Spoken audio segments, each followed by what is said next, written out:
Good day everyone. So for today, let me teach you on how to upload or paste picture or image in your Canva presentation.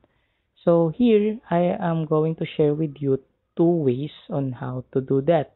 First, let's say for example, we are going to copy this image here, and then after that, kindly go back to your Canva presentation and then kindly paste. And after that, eventually, okay, so once you paste the picture, you will already paste the picture here in your presentation. The second option is kindly go to the upload tab in the left side of your Canva and then kindly click upload files. After that, once you click the upload files, you have the option to choose what image you want to upload and then click open. After that, once it's already uploaded in your Canva, click the image and then there you have it.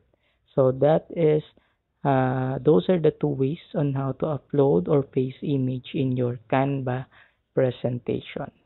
So that's it for today.